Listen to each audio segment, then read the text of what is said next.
News, सच जरूरी है।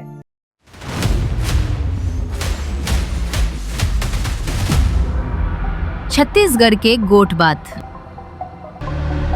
नमस्कार, आप देख रहे हैं MNS न्यूज लाइव। मैं हूं आपके साथ चांदनी पाठक। एक नजर डालते हैं आज की खास खबर पर। छत्तीसगढ़ के कोपरा से इस वक्त की सबसे बड़ी और सनसनीखेज खबर सामने आ रही है, जहां प्रेम प्रसंग के चलते एक पत्नी ने अपने प्रेमी के साथ मिलकर अपने ही पति का गला दबाकर हत्या कर दी।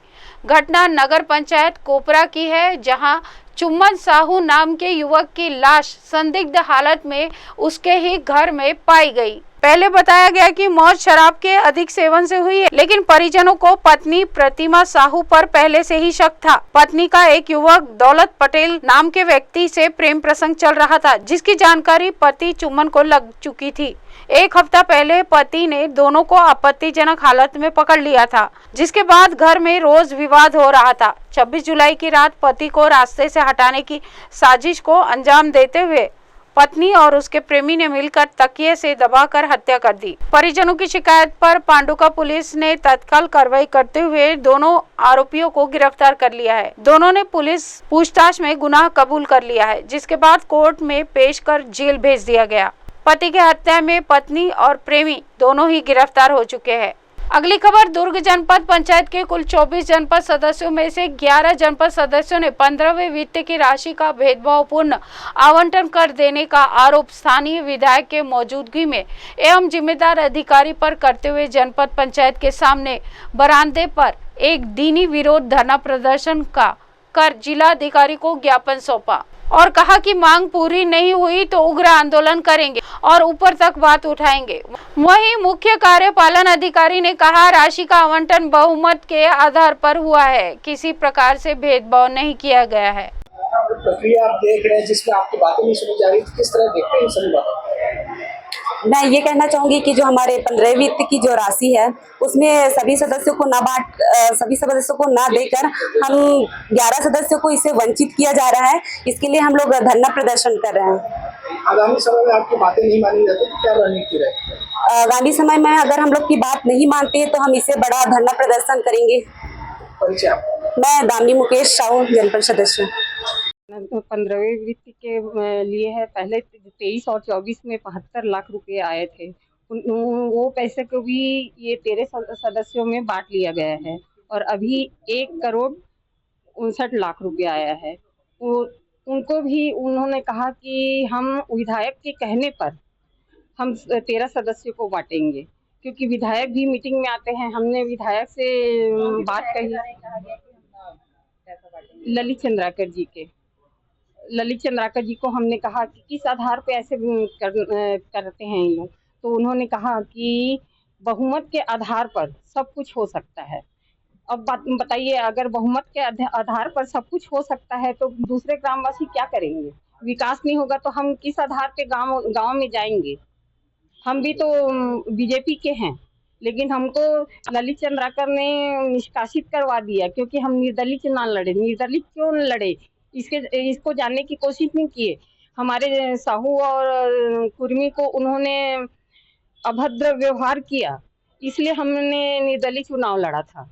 और चुनाव लड़ने के बाद उनकी इतनी भी वो नहीं थी कि वो दुर्ग और भिलाई से हमको निष्कासित करवा सके, तो उन्होंने प्रदेश में जाके हमको निष्कासित करवाया। आप सोच लीजिए कि एक विधायक का रोल कितना है, हमारे सामने कितना है, आप सोच लीजिए।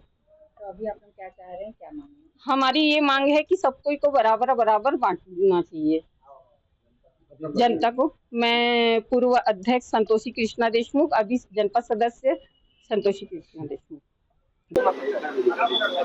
सर बताएंगे 15 फाइनेंस के पैसे के बंटवारा को लेकर जनपद सदस्य सीधे कहीं ना कहीं आपके ऊपर आरोप लगा रहे हैं। हाँ, देखिए, ये बंटवारा सामान्य सभा में होता है और बहुमत के आधार पर ये बंटवारा हुआ है और इसमें 13 सदस्यों ने हस्ताक्षर किए हैं। 28 जो मई है, 28 मई है, 28 मई को जो मीटिंग हुआ था उसमें ये वितरण हुआ है।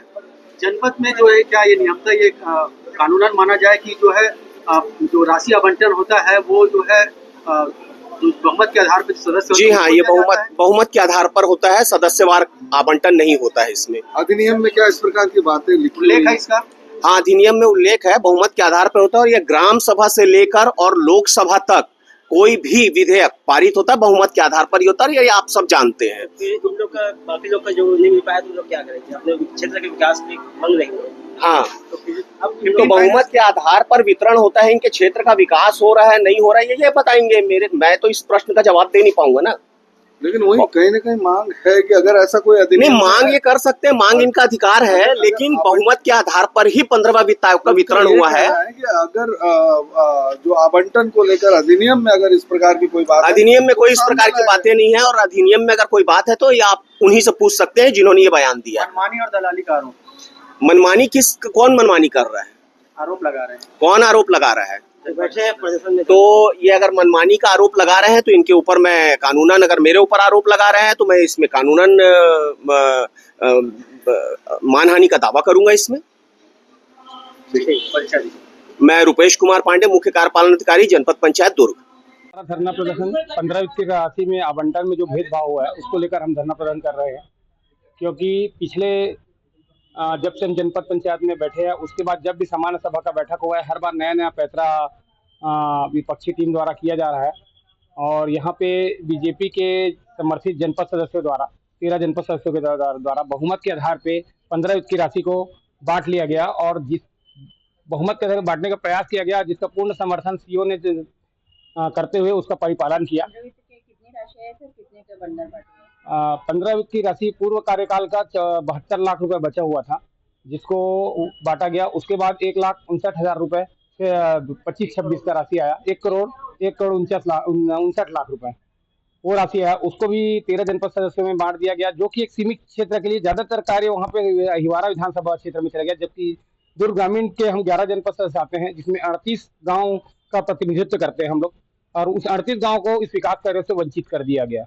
और इसमें इस वंचित करने में, क्योंकि जब भी जनपद का सामान्य सभा का बैठक हुआ है उसमें हमारे दुर्ग ग्रामीण के विधायक ललित चंद्राकर जी, अहिवारा विधानसभा के विधायक डोमन लाल कोसेवाड़ा जी भी उपस्थित रहते हैं, और उनके बीच भी हमारे सदस्यों के द्वारा अपना मांग रखा गया, लेकिन उन्होंने भी बीजेपी समर्थित सदस्यों का सपोर्ट करते हुए बहुमत के आधार पर ही राशि बांटा जा रहा है, और जिसका उन्होंने समर्थन किया और संरक्षण दिया उनको।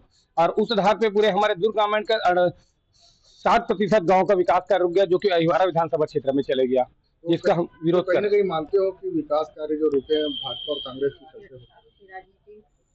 ये तो नहीं, भाजपा और कांग्रेस नहीं बोल सकता, क्योंकि हमारे जो आज जनपद सदस्य धरने में बैठे हैं ऐसे नहीं कि पूरे के पूरे कांग्रेसी हैं, इसमें निर्दलीय जनपद सदस्य भी हैं और कांग्रेसी जनपद सदस्य भी हैं। हम ये मान के चलें कि ये जरूर बोल सकते हैं कि बीजेपी वाले अपनी मनमानी करते हुए विकास कार्यों में रोड़ा लगा रही है। अपना परिचय जी, मैं राकेश सिरवानी, जनपद उपाध्यक्ष दुर्ग। इसी के साथ देश दुनिया की तमाम खबरों के साथ जुड़े रहें और देखते रहें MNS न्यूज लाइव। नमस्कार। हाय हेलो नमस्कार, मैं हूं पंकज विष्णु और आप देख रहे हैं MNS न्यूज। आप देख रहे हैं MNS न्यूज, सच जरूर।